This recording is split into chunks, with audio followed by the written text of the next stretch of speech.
Thursday, everyone. It's great to see all of you. Thanks so much for joining us. And it's been another beautiful day in Napa Valley. You can just see the sunset from the webcam out there at parcel 10. A little bit cool though, 48 degrees, and it's going to start getting really cold this next week and some great rain coming. We're very excited about the rain coming. Most of you know the routine here at St. Supéry. Feel free to jump in and ask questions on the chat or raise your hand and we'll call on you. Those of you on social media, we will transfer your questions onto the chat so we can answer them here. But I'm really excited about the group of folks we have with us tonight. We're going to have a lot of fun and we're going to learn a lot of wonderful things as we are sharing, caring, and holiday entertaining. Hopefully everyone's got a glass of Moscato or Sauvignon Blanc or Napa State Cabernet in their glass from St. Supéry, or something equally delicious. So this year, as part of our #Enjoy celebration, we are recognizing those individuals whose actions and commitment to the community bring joy to others. They are amazing volunteers from everywhere, and please join us in highlighting them over the holiday season by nominating your own everyday hero at saintsupéry.com/everydayheroes. You're going to be inspired by those who are joining us today. And as you saw, it's a little dark at the ranch. So Michael Garcia did take some quick video shots so you can see how the winter season is progressing. We're expecting a nice big storm to come here in about, starting on Sunday when we're all running our team half marathon from Napa to Sonoma.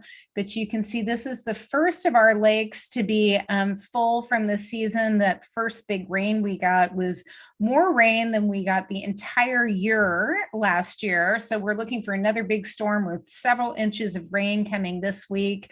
Everything's had a nice chance to soak in. We've got all of our erosion control in place, all our Napa Green measures in place to avoid anything going off into our rivers. And we've been taking that beautiful compost and spreading it around the ranch so it's ready to soak in and give some extra nutrients back to the vines on this beautiful sunny day that we had here in Napa Valley. Another good reason to come. It's the quiet season, and boy, is it pretty. So that's a little update from the ranch. We've got Brooke Shank, our winemaker, in the cellar, ready to tell us a little bit about this delicious Muscat Canelli in the glass. I know last week you said you just bottled the 2021. You want to tell us a little bit about the winemaking on this? Yeah, sure. So with Muscat Canelli, it's interesting because the grape tastes exactly like the wine tastes. So I haven't worked with another grape that's like that. So when we're tasting it on the vine, we get that apricot and peach and floral characteristic, even just when you're tasting the grape. When we're crushing the grapes, we can smell this amazing aromatics, and when it's fermenting as well. So it's a really fun grape to work with and a fun wine. So what we do is we will ferment it, and we closely watch that fermentation and try to get the perfect sugar and acid balance on the flavor profile. And when we find that balance, we're going to stop the fermentation. And that means we need to stop that yeast. So we'll actually chill the tanks down really cold to 32 degrees. Of course, they don't freeze because there is alcohol in it, but that will stop the yeast in its tracks so that it won't continue to eat that sugar.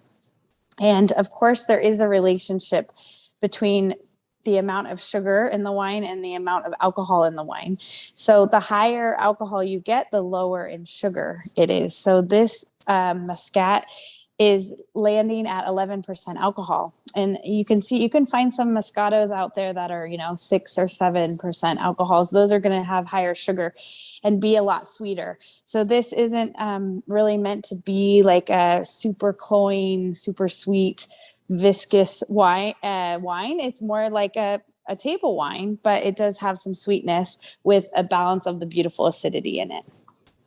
Yeah, and we started planting Muscat Canelli in the early '80s, and I think one of the things, it's pretty unusual to use high quality Napa Valley ground to grow Muscat Canelli, but our founders love it and remembered it as children growing up in the south of France, eating the grapes like Brooke said, and them tasting so delicious and so just like the wine. But one of the things that I think makes this wine particularly lovely are those warm days and cool nights that we have in Napa Valley that give us great acidity and freshness in our Sauvignon Blanc and our Cabernet Sauvignon. It does the same thing with the Muscat Canelli. And then, like you said, Brooke, it hasn't been fermented completely dry, but you haven't also left as much sugar. And so it gives the wine great flexibility with food and a lot of different varieties. Now, you mentioned you were tasting every day. I think you ferment this wine very slowly, don't you? About how long does that fermentation process take?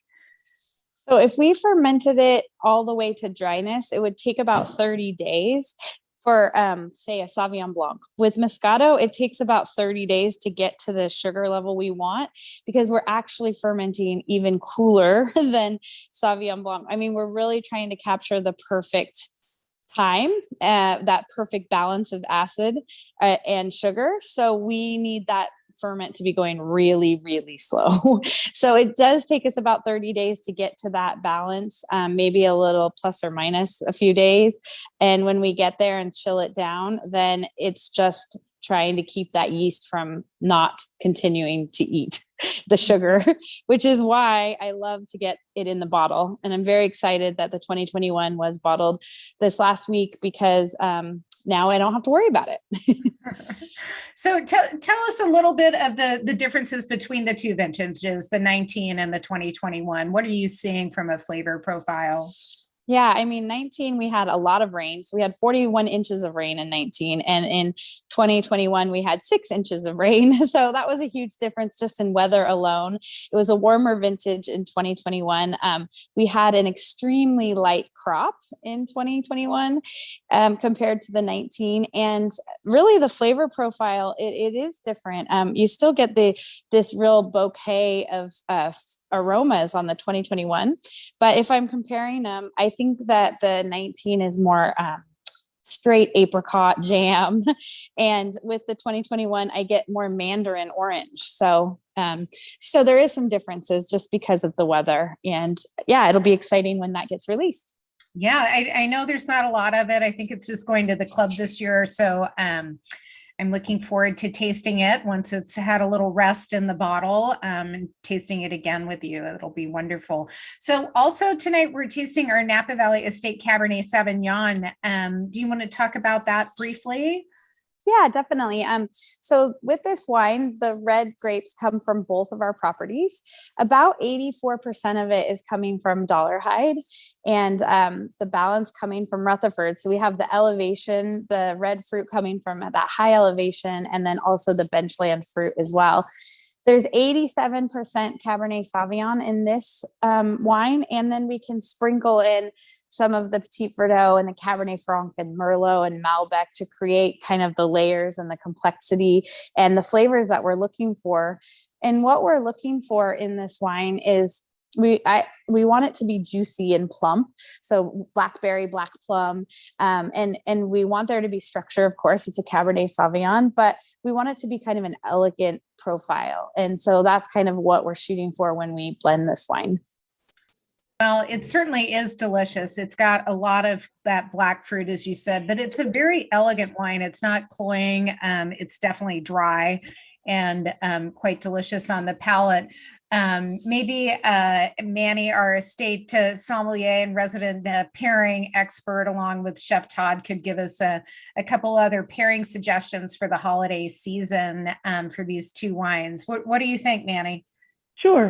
Well, these two wines are actually ideal to, take to your holiday parties and because they are crowd pleaser wines. That Moscato pairs awesome with anything that's kind of salty, anything that's got a little kick to it spice wise. I would definitely put this down on the table for that. If you're making like a chorizo, if you're, putting some kind of chili spice on your glaze of your ham or anything like that, the Moscato I think is ideal for that.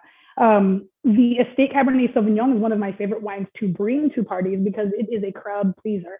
Pretty much every style of wine drinker will be into this wine. And it pairs really, really beautifully with all kinds of cuisine. So in your holiday parties, you'll probably catch a lot of different grilled vegetables.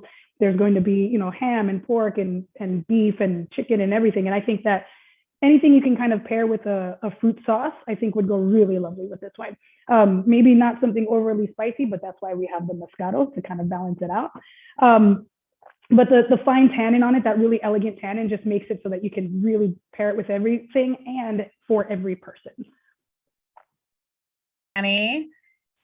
Awesome. Thank you, Manny. That's a great descriptors. And, it just makes us all want to start having more parties.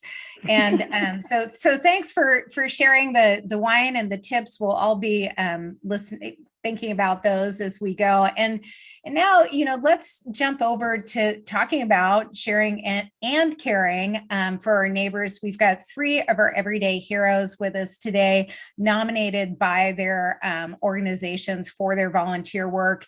And the first is Calvin Shannon. And Calvin, gosh, I've known you for over a decade, and you are an amazing artist, designer, landscape architect, and businessman. And you and Topher Delaney, your business partner, founded the Virgie Giles Foundation. You actually curated our Everyday Hero exhibit at the winery. And the Virgie Giles Foundation has done some amazing projects to help people through COVID-19. And that was really your initiative on top of your existing initiatives for the Virgie Giles Foundation. Would you talk a little bit about how you started and kind of what the mission is? Yeah, absolutely. Thank you for having me, Emma. And yes, absolutely. The Virgie Giles Foundation, we first started off by raising money and developing gardens for hospitals and also for police. We did the Isaac Espinosa Memorial Garden, which is a downed police officer in San Francisco. And we also did the Avon Breast Care Center, the Comprehensive Breast Care Center at SF General. And our foundation kind of evolved from there. And we saw a need with the vendors that we were working with, that there's a lot of people who need help with their back of house and a lot of other things as well. And us as social entrepreneurs, we wanted to help everyone set themselves up for success, and that's kind of where we are right now.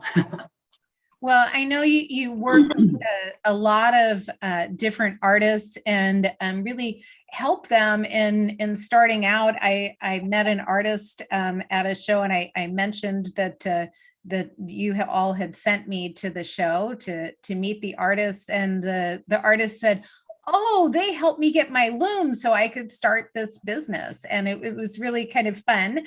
But you also are helping a lot of other artists in other ways. Do you want to talk a little bit about that? Yeah, absolutely. We have a program called A4AAA, which stands for Advocacy for Artists and Artisans.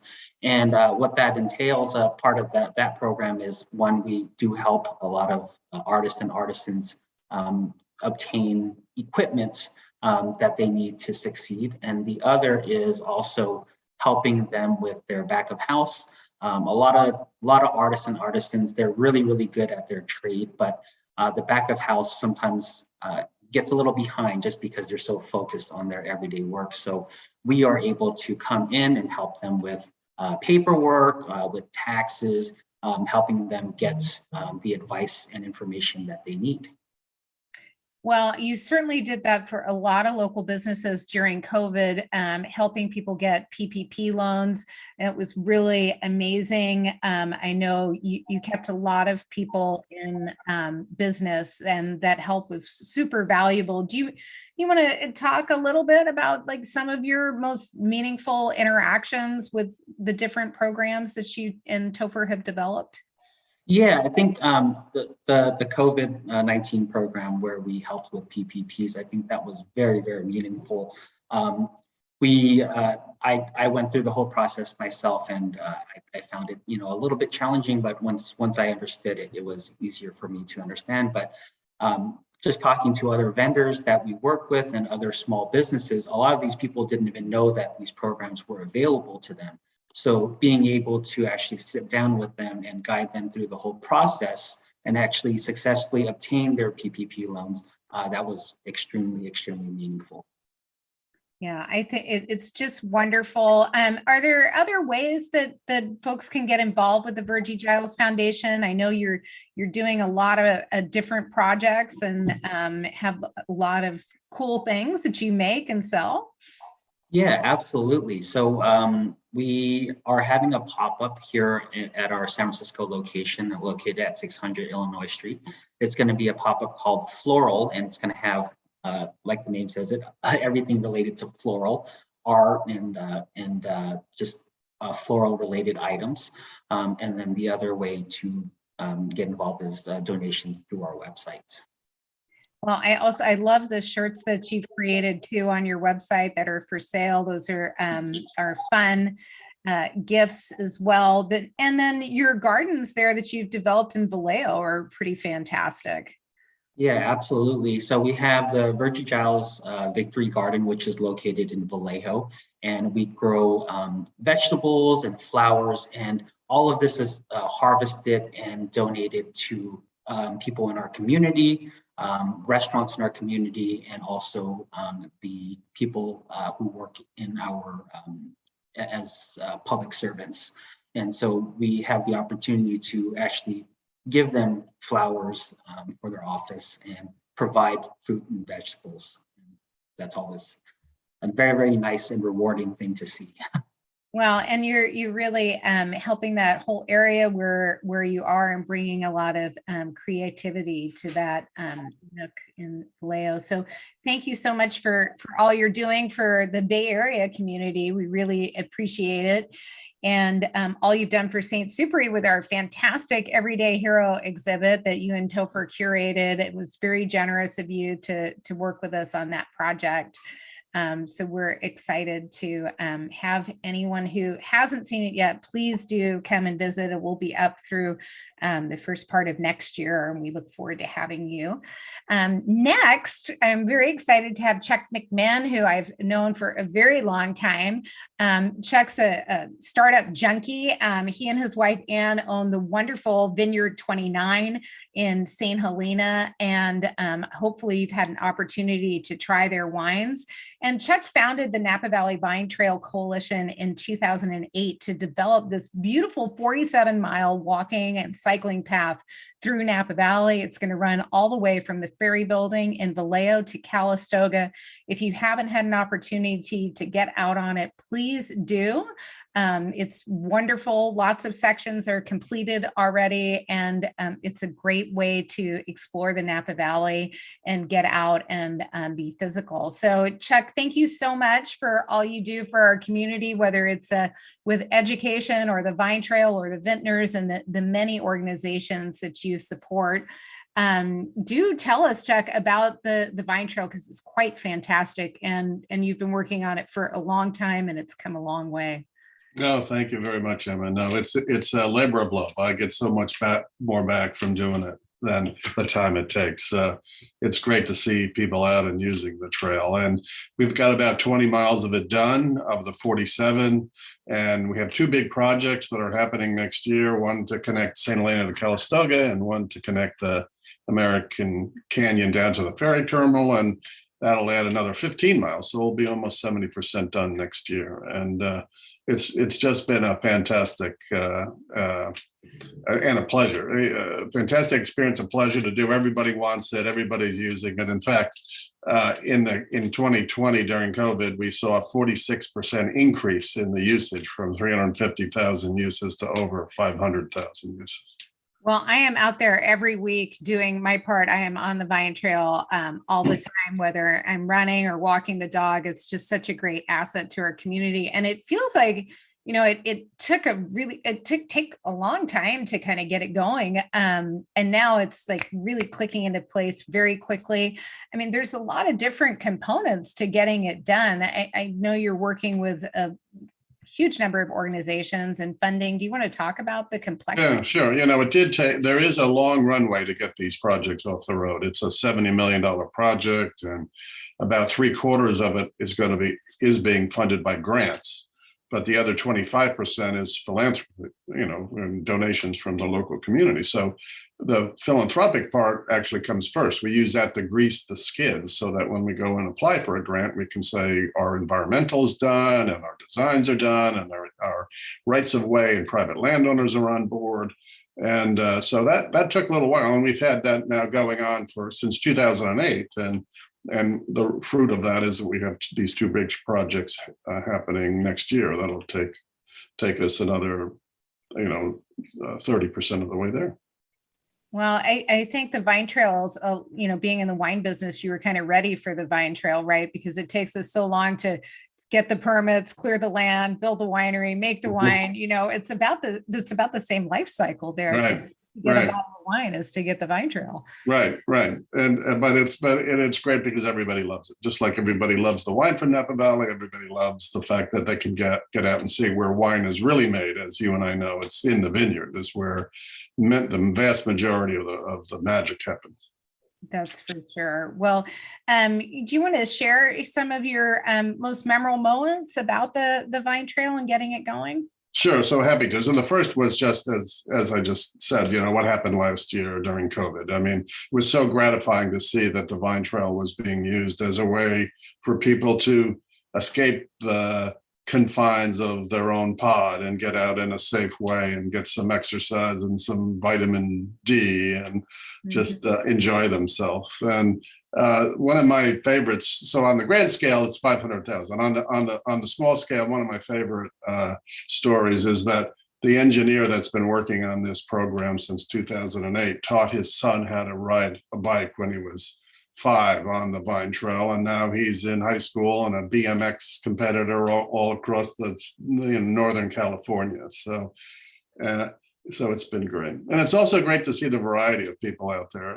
It's not just bikers, it's dog walkers and baby carriages and rollerbladers and electric wheelchairs and electric bikes, which has made it accessible to many, many more people.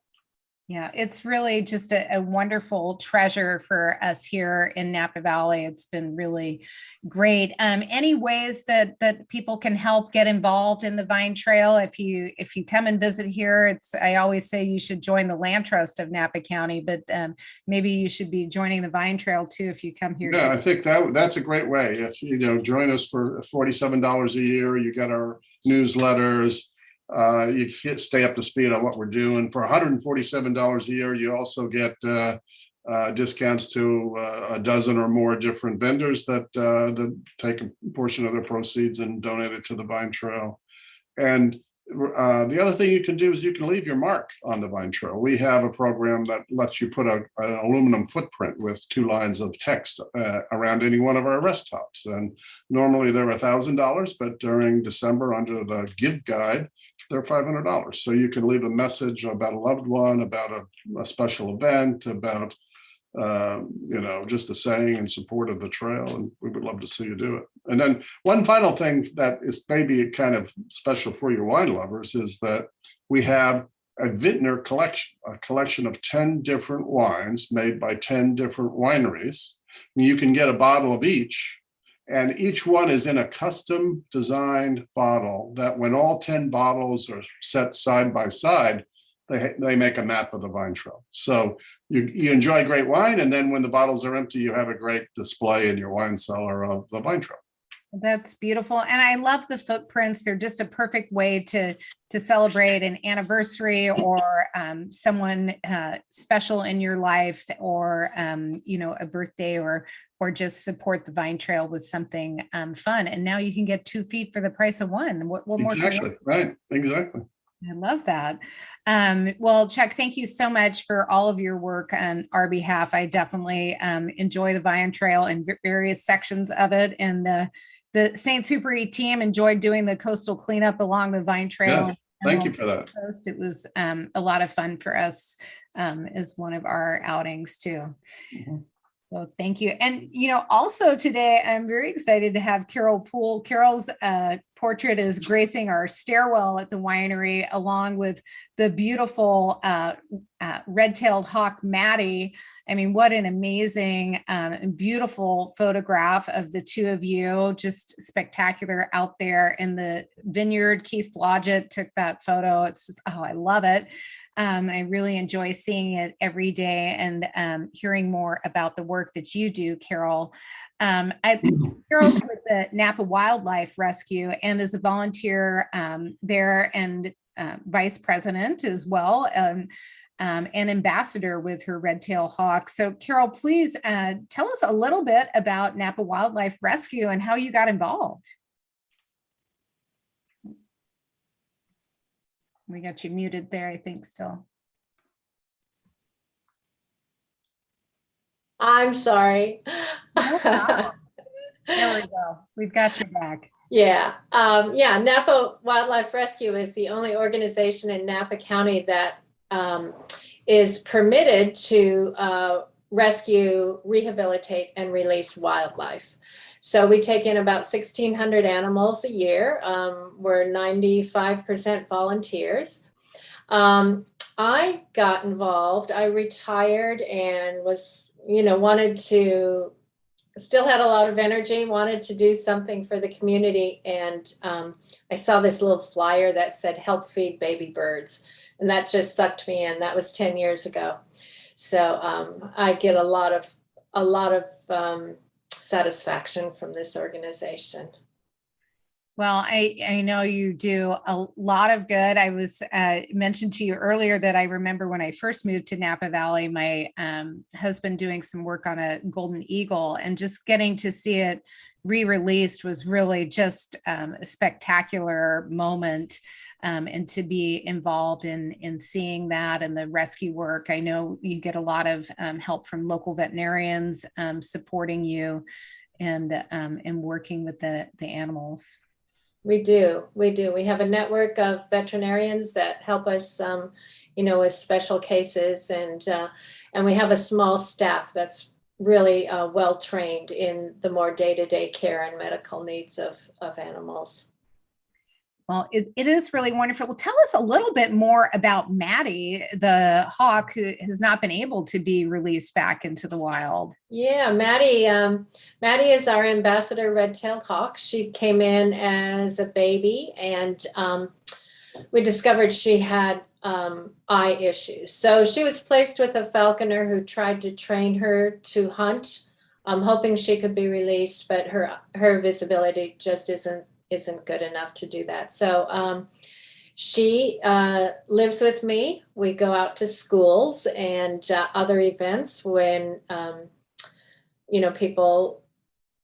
it works out where people want to see wildlife and learn about wildlife. And it's really wonderful to take her into the classrooms. Primarily, we go into grade schools, and the kids are just thrilled to see her. I mean, our hope is that by educating young people about wildlife, that they'll grow up appreciating it and loving it and help save it.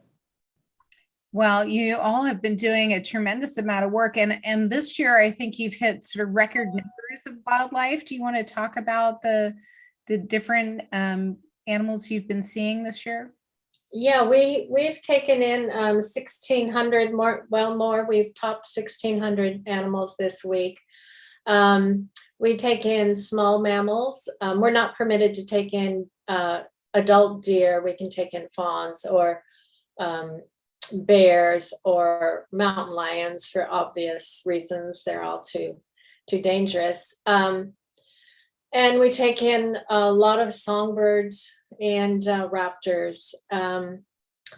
So we've had some of, I think the biggest thrill for me, since I kind of specialize in the raptors, is we had our first Swainson's hawk come in this year. I mean, it was very sad it came in, but it was really cool to see a Swainson's hawk in Napa County and up so close. And it had a wing fracture. We were able to release it back into the Carneros area. So that was pretty cool.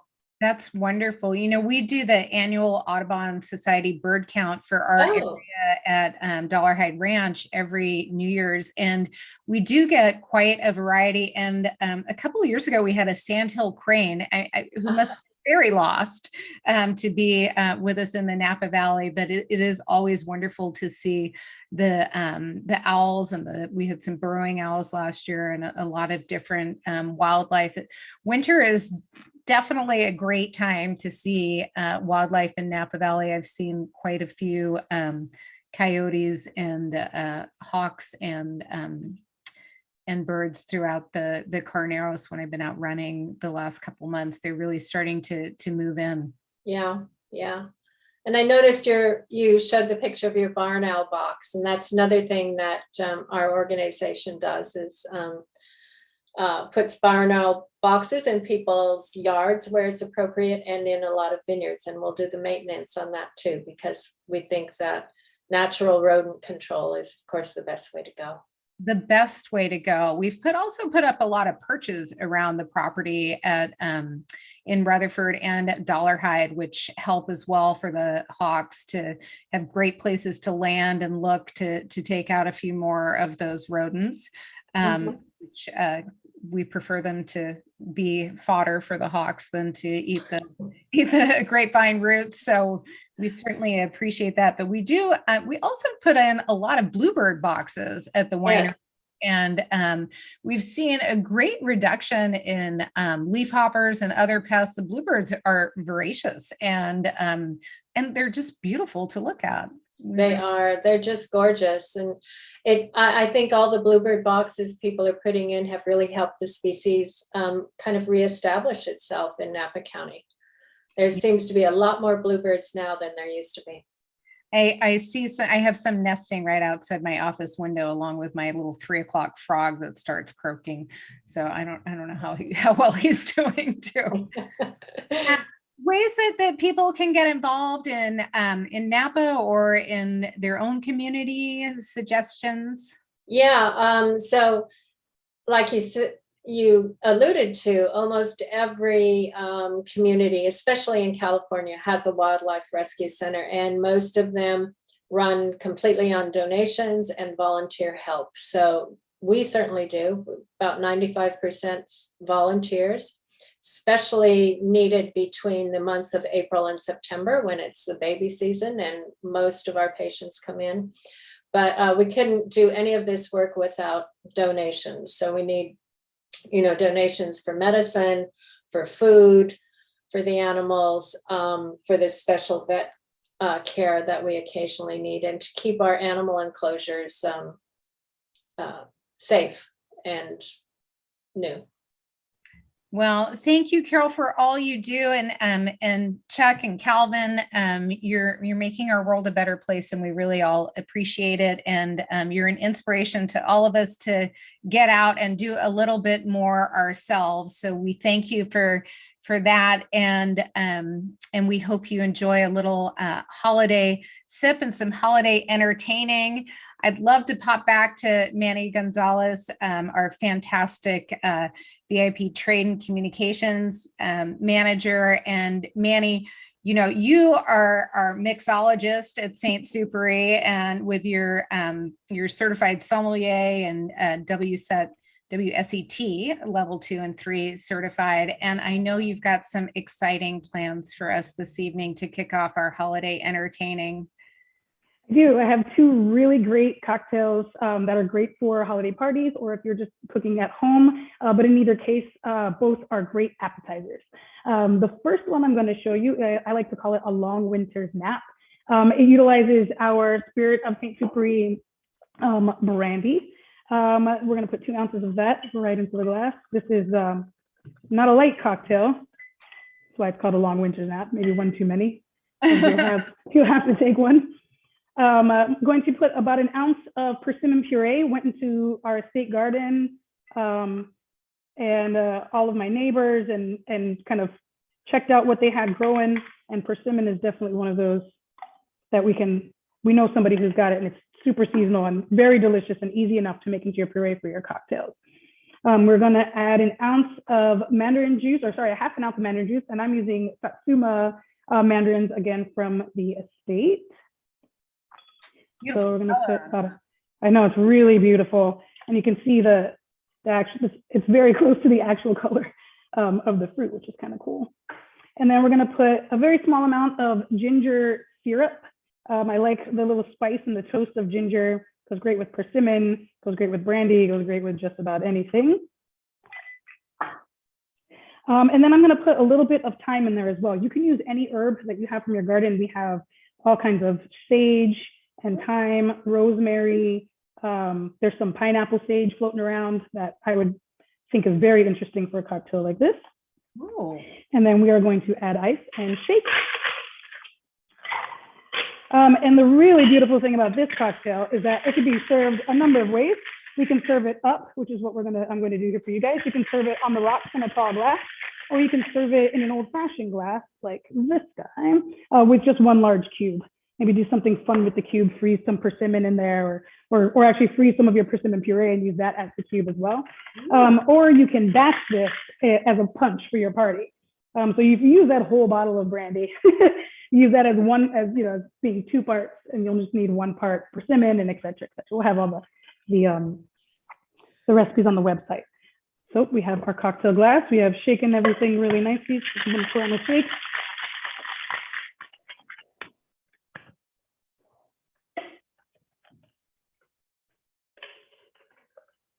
And it just goes right into the glass. Oh, it's pretty. Really delicious. You can actually smell the persimmon and the brandy and the thyme. And then I'm going to float little edible flower from the garden in here, but you can float star anise if you would like. You can put a cinnamon stick in there. You can put a whole sprig of thyme if you like, but here is our long winter's nap. The last step is to top it with some of our delicious hard cider. Right. I see Chef Todd nodding in approval to that floral. We know how he likes those edible flowers. I did. I was inspired by Chef for sure on that one.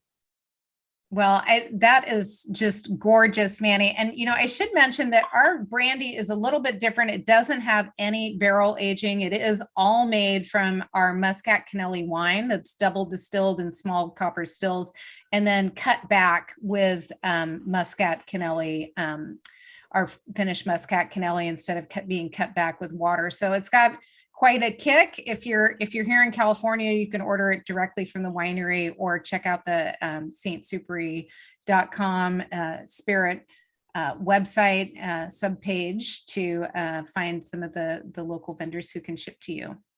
Yes, it's dangerously smooth, I like to tell people. The second cocktail I have for you is definitely an appetizer cocktail, utilizing our estate Cabernet Sauvignon that you guys should all have hopefully have in your glass. I'm calling this a Napa Cab Cresta. And Cresta is a series of cocktails that are usually consisting of a spirit, citrus juice, and the primary reason it's called Cresta is because we put a really robust crust of sugar around the glass. I put lavender sugar, so I pulverized lavender with sugar in the food processor, so it gets a little powdery and it actually adheres to the glass a little better. All you're gonna do is take a piece of a wedge of lemon, a full wedge, utilize it just like this, and then spin the glass, and that'll get a nice layer of lemon juice on there. And then you'll lay down the glass and just tap it. Takes a little while, but you'll tap it so that get a nice crust on there. And for the cocktail, we're going to take 1.5 ounces of our estate Cabernet Sauvignon. So good. Again, this is while we're cooking or prior, we can steal 1.5 ounces of our dinner wine for this cocktail. We are going to put a nice dose of our Saint-Supéry estate, or Spirit of Saint-Supéry brandy, about a 1/2 ounce. I go a little strong on that. 1 ounce of our Moscato syrup, which this is just a little bit of our Moscato wine that I cooked down and added sugar to. It's a great substitute for honey. It mixes into cocktails a little bit better. Just a little splash, 1/4 ounce of fresh lemon juice. Again, this is Meyer lemon squeezed not too long ago, right off the property. So a little bit sweeter lemon. Yes, it is a little bit sweeter lemon, which is great for the cocktails because a lot of the times they have other sweet or they don't have some sweet components to it. So it adds one without making it overly sweet. It's got a nice, obviously citrus to it. A couple dashes of your favorite aromatic bitters. And we shake again.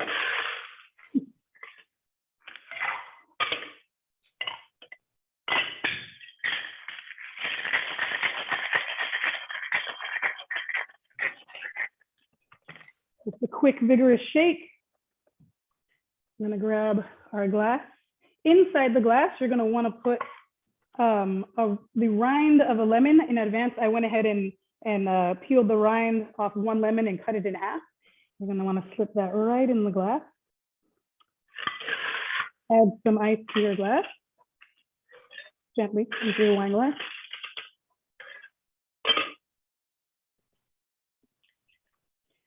And strain. It's such a beautiful color. Oh, it's gorgeous. Such a beautiful color. And then one more little garnish if you would like, with a wheel of lemon. And there you have it, the Napa Cab Crusta. Okay, so if I've got a dozen people coming over and I need a big picture of these, what am I gonna do, Manny? Oh, you can definitely do a picture of this as well. The same way that you would do the long winter's nap, just do, 1.5 parts of your cab, a half a part of brandy, 1 part Moscato. You can part it up. I would definitely taste as you go, but you can picture this up and then maybe do a station for people to rim their own glasses and garnish their own, just have it right there. And that way they can rim their own glass and kind of build their own drink. And then you can put in pictures and pour it off quickly, kind of sangria style. All right, but definitely not sangria. Definitely not sangria. This guy tastes like delicious Cabernet Sauvignon with a little touch of citrus in there. It's really dangerously. Oh yeah, that looks really fantastic. And I know you've got some more tips and moments with Manny that'll be posted on our social media to do some more St. Supéry sips. Perhaps during the holidays, you might have a lot of family in town and guests that you feel like you need to be a little more creative with an evening cocktail each night. Keep an eye on the Facebook page and you'll see those popping up and our Instagram throughout the holiday season. So thank you, Manny, for that. Lots of You're great welcome. ideas. Cheers, everybody. Glad you made good use of my persimmons. They're also great in salad. But let's jump over to Chef Todd because he's going to demonstrate to us the crowning jewel of the ham that's going to go with everything. And Todd, my husband loves ham and I'm really kind of hopeless at cooking it. So I need tips from shopping for it, what I'm picking, so that I can make sure I've got the whole program right. And of course, what temperature I'm cooking it to. Sure. Welcome, everyone. If you are planning on showcasing some ham or maybe doing that as an additional star of the show to your holiday feast for family and friends when everyone's over, gathered together, ham is a fantastic way to offer one of those holiday treats that a lot of people love to show off with. And so there's a lot of different ways to get your ham.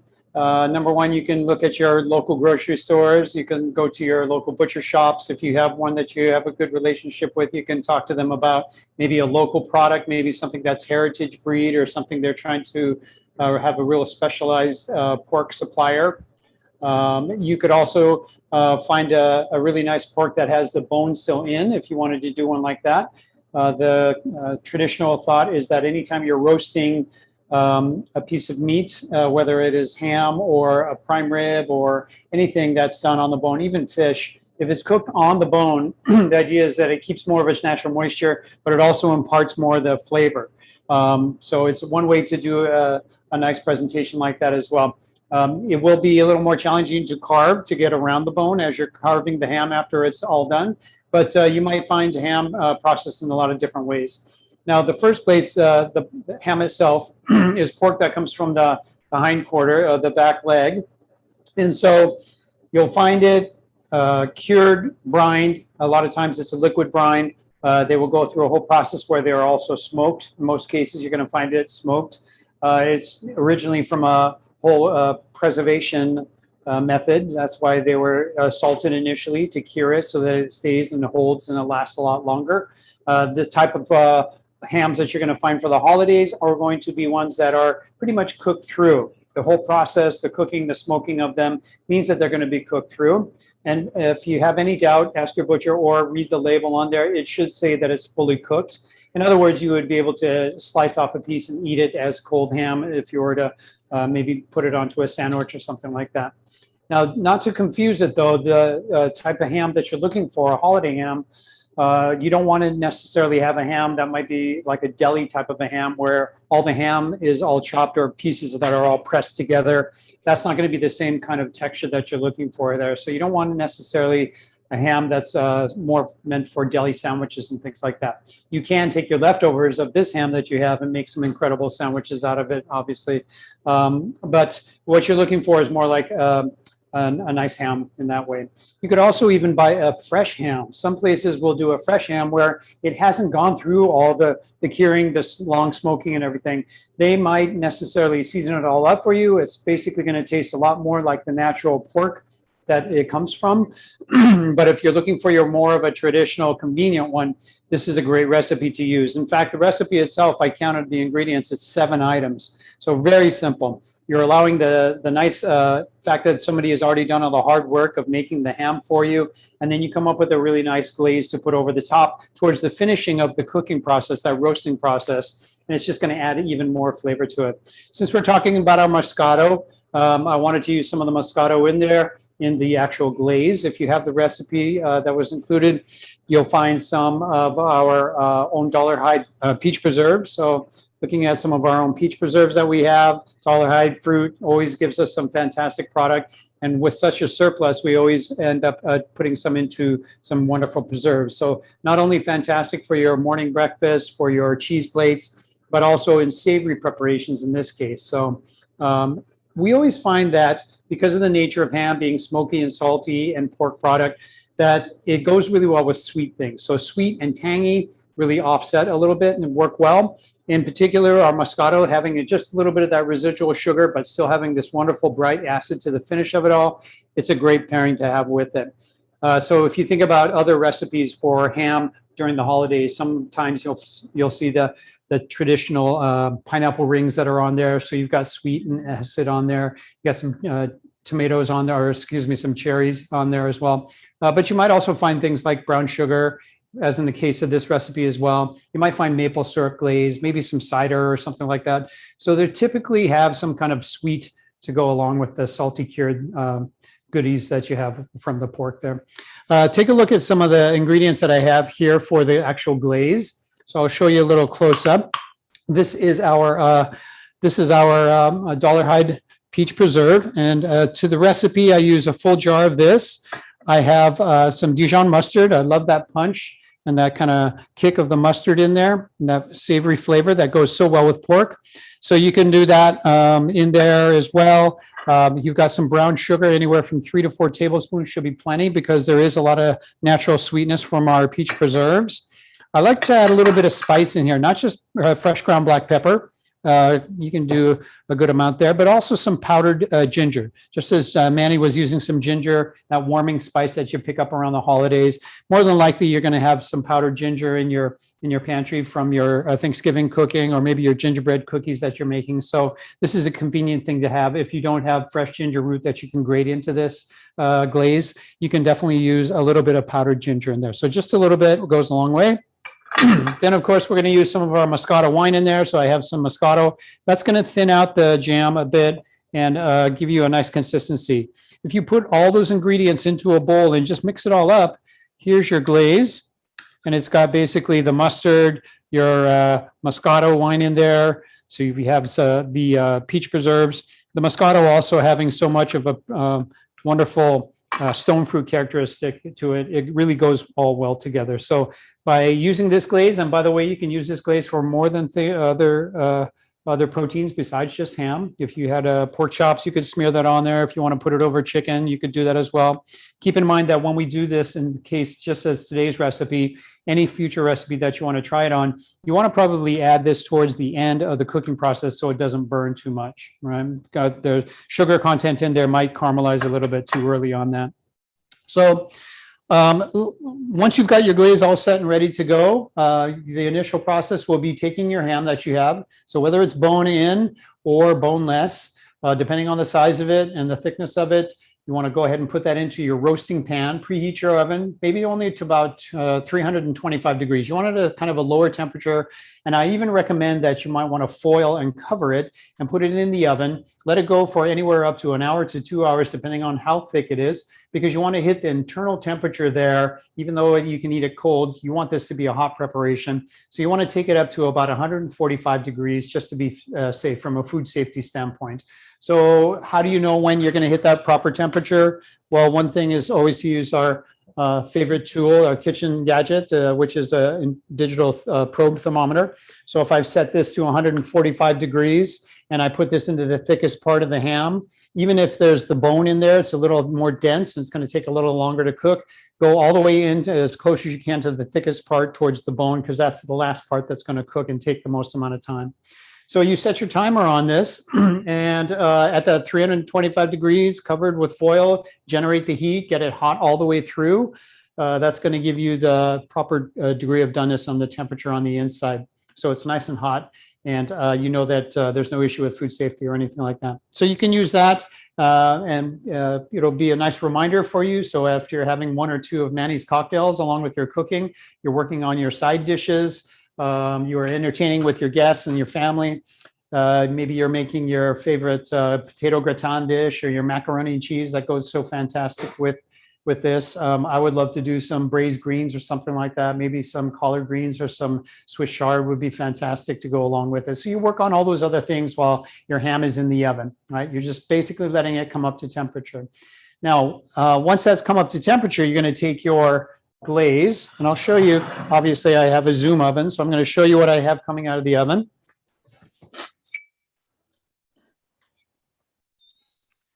So mine was temped. There we go. Put that. So I have this coming out of the oven that is rested up really well. So you can see this beautiful color from the glaze that's on there. Also note, prior to putting it in the oven, I went ahead and I took my knife and I did some cross scores about 1 inch and diamond cut this way as well, not just for a beautiful display, but also maybe about a 1/2 inch in depth, not too deep down there, but just 1/2 inch in depth and about 1 inch cubes or diamonds on there. So that way it will help the fat, any fat cap that's on the ham itself to render off, but it'll also open up the surface area so the glaze can kind of seep down inside of this even more, right? The ham is pretty dense. It's been cured. It's basically dried. It's a little more concentrated in flavor. So it's good to have the surface area open up a little bit by cutting in that score onto there. So after it came out of the oven, after a couple hours, 145 degrees, my timer went off. So at that point, that's where I came in with my baste. And you can see you could either use a spoon and put it on nice and thick. You could use a pastry brush if you wanted to brush it all around over the top surface there. And you can also, for fun, if you had some herbs, like those herbs that are so common right now during the holiday season and the winter season here, off of our estate, I made basically like a little brush sachet, kind of a brush here. So you do pick up a little bit of the flavors and the aromatics that are in this if I were to use this. And I might brush it and baste it a few more times, maybe 2 times. But I've also turned up the temperature so that I finish and kind of crisp up and brown up the caramelization on the outside. So for my initial 325 covered with foil, after it hit that temperature, 145, I remove that foil, turn my temperature up maybe another 50 to 75 degrees, and then finish at a higher temperature with the glaze, okay? Now I've got some of the juices. You can see it did caramelize pretty dark on the bottom here. If you wanted to add maybe a little bit of water in there and give it a taste, you might be able to use that as maybe a little extra pan roasting juices. Taste it and see if it's not too bitter. It might be on the sweeter side because of the fact that it's got that peach glaze over the top there. And you could always save that or reserve that. Otherwise, you'll notice that you might be able to see there's a small little foil rack underneath there to raise it up. I don't happen to have a wire rack that fits exactly into this pan, but your roasting pan, and also depending on how big of a ham that you are doing, you might want to have that on a roasting rack. So it's elevated up and the air circulation can get all the way around. So you've got this wonderful browning and roasting color all around the outsides. So this is rested up nicely. It's basically done. All my other side dishes are done. I've had 2 or 3 of Manny's cocktails and opened up a bottle of Moscato. So we're feeling pretty good. So now at this point, you can basically just carve it. I'm actually going to put on a glove because it is a little bit sticky, but I really love that accent of the of what the peach glaze does there for the whole dish itself. It's really nice. The mustard adds a little bit of kick. You can see that it's beautiful. See, here's the little foil ring. If you haven't seen this before, I just take a piece of foil and roll it up, and that elevates. Use it as an inexpensive and disposable kind of a throwaway rack that you can use on your roasting pan. It's just a little bit of a little cheat or a hack if you're ever roasting chicken and you want to get it up and elevated. So the hot air in the roasting in the oven has a chance to get around. You can do that as well. So what I'm going to do here is slice this and carve it and put it on a display as if we're going to the table. And so what you can do is take this. Now, for one thing, a very thin, long, sharp knife like so. You could also use a serrated one, which is a little bit easier possibly to get through. But this should be pretty tender. So as long as you have a good sharp knife, and you could even bust out your electric knife if you had that, if you happen to use it for turkey during Thanksgiving, you can definitely use it here and get nice thin slices if you'd like. You could also go a little bit thicker if you want because of the meatiness of this. The nice part about this is it was all brined, cured, and roasted nicely. So there's still a nice moisture content in here. It's not dry or stringy by any means. So what I'm going to do is slice it. You can tell it's got that beautiful kind of crust over the top there. And now the lines on the pork itself kind of run this way. The muscle tissue runs this way. I could slice it like so, but I could also slice it. I'm just going to show you a few slices. Straight down like so. Got that beautiful color in there. I see a nice moisture content. That's great. Really nice and moist. That looks good. So now as I'm slicing this, it's actually, the muscles are multiple muscles in there, and they're going in all different directions. And some of the lines are running this way longwise. And that's okay because I know that, let me go ahead and set this up for presentation. I know that when I put this onto the plate, we're going to take it and we're going to actually cut it smaller this way across the grain. So it's still going to be nice and tender. So I'm not worried so much about it being tough or anything like that, especially the fact that this is cured ham that's gone through the whole process. So I know it's going to be nice and tender either way. It's not as crucial as a piece of like maybe a muscle like leg of lamb or a nice piece of beef that you want to make sure you're slicing thin and across the grain. So I'm just going to go ahead and arrange this all out. Beautiful as always, Todd. Look at that. Just nice presentation. You can always slice more as everyone kind of comes up and has a piece there. As far as some nice garnishes and decorations, you know, Manny was mentioning things coming out of our estate, and I'm always looking for that. Here's a beautiful mandarin. So great color on there. Here's some of the herbs that I use, not only in some of the basting on it, but it's what's happening as far as coming from our garden right now. And then this is just a fun little extra thing that I have that I like to do. Since we have mustard and Dijon on here, I'm actually using some of our own house pickled mustard seeds. So I have to blanch these and boil it and change the water out maybe 3 to 4 times, 5 times to get some of the bitters out of it. But it still has a nice kind of a mustard flavor to it. And then I essentially make like a pickle brine with some vinegar, some sugar, a few spices in there and some water, bring it up to a boil, and then just enough to cover those blanched off seeds, and they hold just like a pickle. But the fun part is they add a really nice kind of a punch of extra mustard. Oh, nice. And it makes a great little pop of flavor and acidity. And if you want to put just a little bit on here.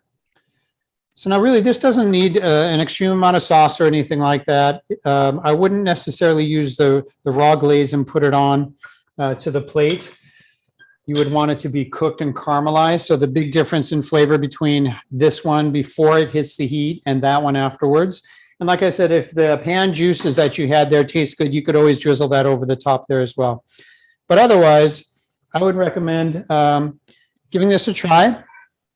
Seeing if that glaze and Moscato, I think that's going to be a fantastic pairing for you all together. You can see there's a really nice moisture content in there. You hit that hot temperature initially, and then you crisp it up on the outside there. So you have this wonderful caramelized kind of a glaze there. That should be fantastic with your Moscato or any of your holiday wines that you're having. Well, Todd, that looks fantastic. My friend Holly says that the definition of eternity is two people and a large ham. And I think Kathy has a really great follow-up question for you. She says, it looks delicious. Any quick ideas for creating something new from the leftover ham? Because she also has heard that term. Sure. So a couple things. If you have any of the trim pieces, the bone, if you happen to do one with bone in, chefs love to save those because you can use that to make a flavorful smoky ham stock. And out of that stock, you could cook beans with it. You could wilt down some of your greens and use that liquid in there. That's a common thing. If you were to do like collard greens, you would start with the smoky pork stock. So if you save that bone or any of the trim pieces, you could utilize that. Chop up these pieces and cook it along with some beans. Obviously, you can make some delicious sandwiches. But there's so many different things that you could do with it. You know, it's a wonderful thing that somebody's already done all the hard work for you in making something that's so delicious, and we're just accenting it and really showing it off along with some of our wine and some of our product that we have here. Oh, I'm thinking ham and cheese crepes, Sure. or mac and cheese with little cubes of ham. Yep, absolutely. There you go. Yeah. That's all I got. I usually do spinach crepes, but certain people in my household like ham in their Mhm. crepes. But Yeah. and then there's quiches. So For lots of other good things. And me. Yeah. Some in your omelets, some scrambled eggs. Yeah, you Oh, can there go in we a lot go. of different ways. There we go. Omelet and a great salad. Mhm. Quiche Lorraine, Ryan's in for that. Yeah. All Croque right. monsieur, maybe in a croque monsieur. Yeah. Oh, there we go. We're Grilled ham and we're cheese. really rolling. Yeah.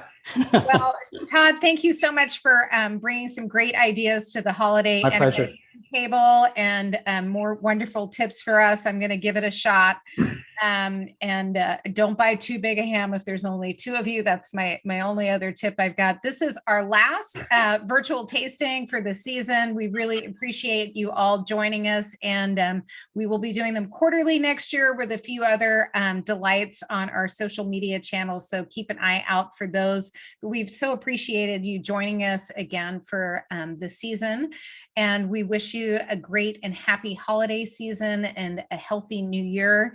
Bon année, and be well, be kind, and we'll see you all soon. Cheers. Thanks, everybody. Cheers. Happy holidays. Happy holidays, everybody.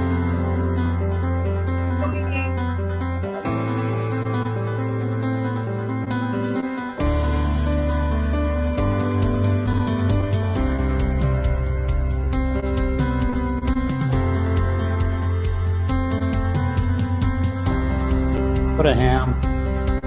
Beautiful. Nicely done. Ham it up.